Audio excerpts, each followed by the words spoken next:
Welcome to the Real News Network. I'm Jessel Nor in Baltimore. The Latin American country of Uruguay has become the first nation to fully legalize marijuana. Marijuana's use was already permitted in Uruguay, but on Tuesday, the country's Senate voted to also fully legalize its growth and sale. Starting next April, you can be able to buy pot at pharmacies for $1 a gram. The move was aimed at reducing the influence of drug cartels and increasing tax revenue. Now joining us to discuss this is Morgan Fox. He's the communications manager for the Marijuana Policy Project. Thank you so much for joining us. Thanks for having me. So talk about the significance of this move. It has been condemned by some opposition lawmakers in Uruguay, as well as the UN's International Narcotics Control Board. And one of the main arguments is that in opposing this, they say it will contribute to the earlier onset of addiction in users. What's your response? Well, I think it's very significant that Uruguay was the first country to fight back against the system of marijuana prohibition that was enforced upon the international community by the United States decades ago. And, it's very significant considering that portions of the United States are starting to do the same. But now we are starting to see a larger contingent of Latin American countries and really countries around the world starting to question the system of prohibition that has been the norm for the last 40 years. And can you explain the UN's position? Because, around the world, and especially in places like Latin America, you see tremendous amounts of violence linked to illegal drugs. And so it would, the argument goes, once you legalize marijuana's distribution and its growth, you could help reduce some of this violence, reduce some of the influence of these drug cartels. What is the argument against this? Well, one of the biggest reasons for any country to end marijuana prohibition and larger drug prohibition is because the illicit market being in control of this very, very popular and very profitable commodity automatically leads to violence because these organizations can't bring their business troubles and their disputes to courts. They have to settle them on the streets. And unfortunately, the United States, for many decades, has been using various political and economic pressures to force Latin American countries in particular to go along with exactly the type of prohibition that they want. And it's resulted in massive amounts of violence in producer countries. Now that's starting to change because Latin America is starting to see that these policies aren't working at stemming the flow and the demand for drugs, and particularly marijuana. So by taking this commodity out of the hands of the illicit market and putting it into the hands of a regulated market, we can decrease a lot of the cash flow that's going towards criminals, as well as make that market significantly safer. With regards to earlier onset of addiction, as far as I understand, Uruguay is not going to allow this product to be sold to minors.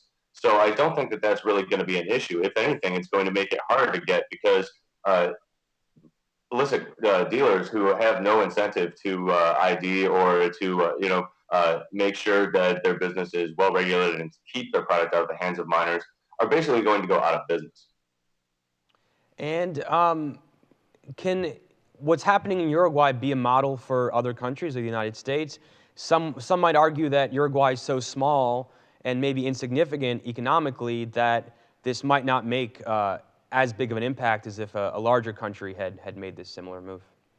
Well, it might not make a huge impact on the global marijuana market, but it will certainly make an impact on the marijuana market within Uruguay. And I think that that's really significant. It allows other Latin American countries to see what it can do within their own borders. But as the United States is the largest consumer of cannabis and all other illicit drugs, we're really not going to see any serious effect until we allow the regulated, controlled sale of cannabis in this country. And our viewers will be familiar with the toll the war on drugs takes on the U.S. population, with extremely high incarceration rates in this country, the highest in the world, the highest prison population in the world, in a prison system that's very racially biased against African American and Latinos. But can you just give us some of those numbers and those figures about the toll the war on drugs has taken? Well, particularly as it relates to marijuana, the ACLU just released a very interesting report a few months ago showing that racial disparities exist in arrest rates nationwide, some as many as 9 to 1, whereas usage rates between blacks and whites are exactly the same. And whether or not this is motivated by some sort of endemic racism, the very fact of the matter is that the result is the same. People of color are being disproportionately targeted by the enforcement of drug laws, and that leads to all sorts of cycles of poverty and criminality that are really unnecessary. And these are non-violent offenders that are most of the time being targeted. It makes it difficult to get an education and to get employment.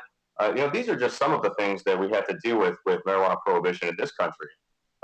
Now, when you take that on a global level and you look at the fact that the United States, through foreign aid and through various like arms packages, basically exports the war on drugs to other countries at great cost to them, then you really see a need to reevaluate this issue.